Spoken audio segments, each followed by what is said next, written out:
Is Teremoana and Richardson the future of their divisions? That's what we're going to discuss today and what we can learn from their performances. Let's talk about it.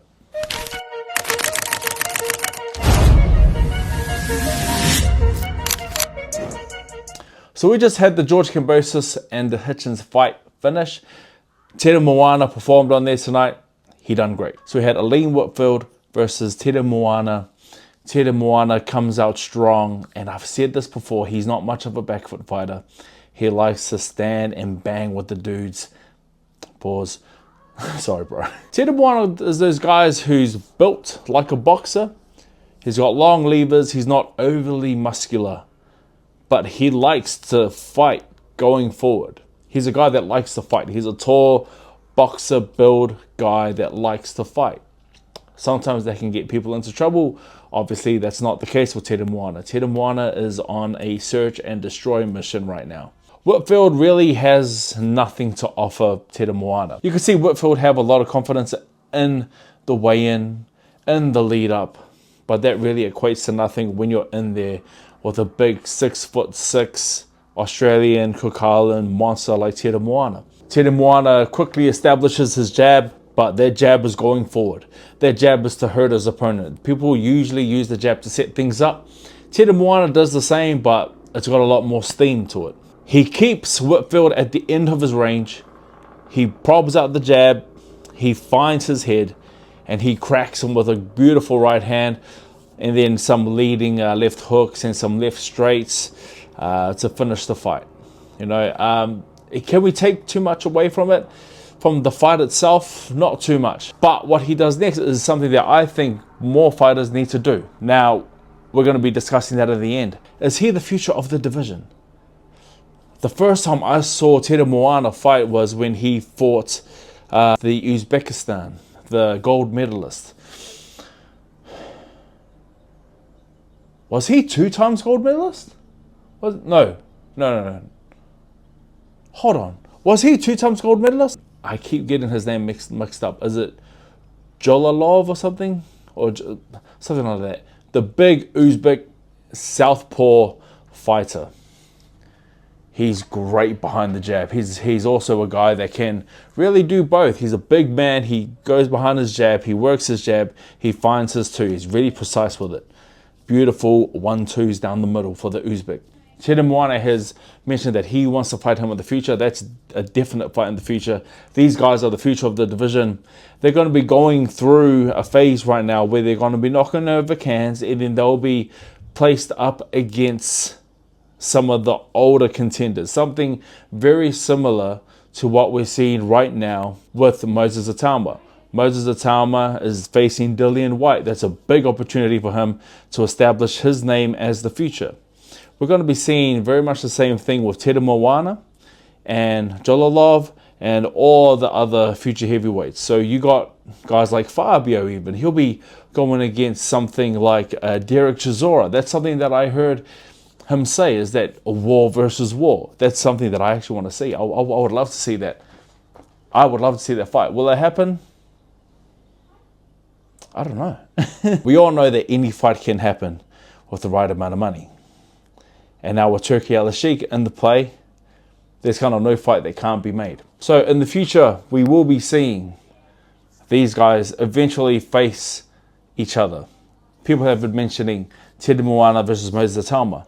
That's a great fight. That's a fight for the future. Now let's move over to Hitchens. Hitchens versus George Kambosos. That's quite an interesting name too, right? It's like it's 2 last names. Richardson Hitchens.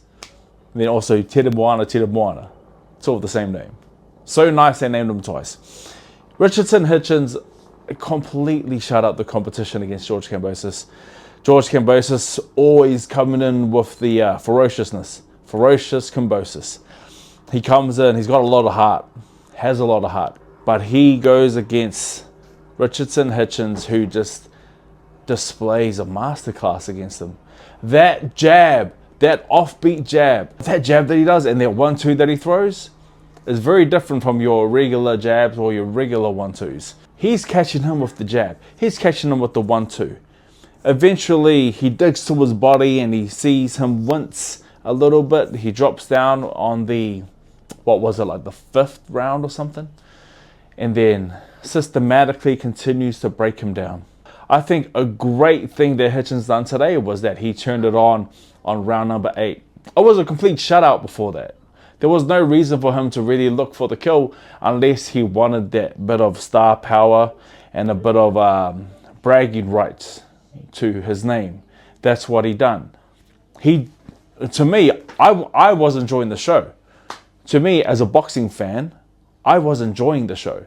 But I know the more casual fans are the guys that are there for the entertainment, the guys that really put their money towards the sport. They want to see blood. They want to see knockouts. Richardson understands that. In round number 8, he comes forward. He's no longer like this. He's like this. And he's walking him down. He's walking him down. He's on a search and destroy type of thing. So swings, lands. A bit of a risky move, because a guy like Kambosos, he is always dangerous. When he throws his punches, he doesn't second guess them. He swings it. You know what I mean? He throws. He throws with ferocity. You see Hitchens kind of roll the dice a little bit. Not too risky, because he does have the upper hand with a lot of things. He's so alert. He's so fast. His timing is just a lot better. And he just starts to beat up Kambosos. You then see Hitchens kind of turn over towards the Kambosos corner and tells them really to stop the fight. You know, I don't want to continue beating up your boy.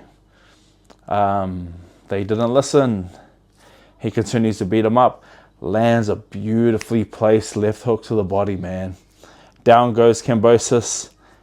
He makes the count, but he is clearly still hurt. Ref waves it off, rightfully so. There was no coming back for Kambosos in that fight. So here's something that we can learn from these fights. First, let's talk about Teremoana. Heavyweights, young heavyweights. What Teremoana done afterwards, I think will grant him a lot more star power in the fans' eyes. You see him and the way that he talks on the mic. He's very friendly. He's very calm on the mic, and he speaks like heart to heart. He doesn't try to put on some kind of professional persona. That's not him. He wants to show him. And that's what he does. And he also finishes off with a Kokalan haka. I don't know what it's called, but that's what he finishes off with. He shows himself to the crowd. I think that's what a lot of boxers kind of fall trap to. They feel like they need to listen to the crowd and try to show what they think the crowd wants. The best thing is just to show yourself. Be authentic. Show yourself. That's what Teremoana done. He loves his culture. He shows it to the world. It's great exposure for his culture. And it's great exposure for him. And I think that will give him the edge in terms of star power over some of the other guys. The boxing is one side. Then the business and the entertainment side and the personal side is another. I think this is great for his brand. He needs to continue to do this, and future fighters, you guys need to start doing this right now. Not just in the ring, but in your platforms, on your platforms. Every fighter has their social media page. Start to show yourself on it. Get used to showing yourself. Put your stuff online. Grow your brand. Also, Hitchens. What can we learn from Hitchens? Is that sometimes you just got to take things in your own hands. He understands the game, and that this is an entertainment business. At the end of the day, it's entertainment. I love boxing. I love to see the science. I would not have cared if Hitchens didn't knock him out, because I was mesmerized by that jab and by that 1-2. I wanted to see that all day. Not at Kambosos' expense though. But I know the fans love a knockout. Hitchens understands that. That's what he gave them. So sometimes you have to take things in your own hands, roll the dice, show a bit more entertainment rather than just skill. Skill pays the bills all day. But understand it's still entertainment at the end of the day. That's what we can learn from Hitchens. Also, that's what we can learn from Teremoana. So what's next for them? Teremoana, he's still on the early stages of his career. I believe Matchroom and Eddie Hearn is just going to keep him busy. Hopefully they can get more durable opponents just so he can really dig deep into his arsenal and whip out some more skills to display so we can see a bit more than just him knocking everyone out in the first round. Hitchens, he calls out in a bad way too. He calls out Devin Haney. He even says Bill Haney too. calls out Devin Haney and his dad. That's a bit of a boxing match, eh? That's a bit of a boxing match, man. You have Devin Haney, you have Hitchens. Will it happen right away? No, I don't think so. I think it can. But I think on a business type of move, you have to build it up. Even though I would love to see the fight, you have to build it up. So it will be interesting to see who they put in front of Richardson next. Because after a win like that, over a guy like Kambosos, it has to be a big name too. Maybe not as big as Devin Haney, but something similar. Also, before we leave, welcome to my gym. This is like my gym. Behind you guys is a big squat rack. I got my flags behind me. I got my air bike. I got this thing. That's, by the way, that's me punching someone. This literally took 2 minutes to set up. It will get better. Anyway, guys, that's me. I'm Junior Fight, ex-pro boxer, now fight analyst. See you guys on the next one.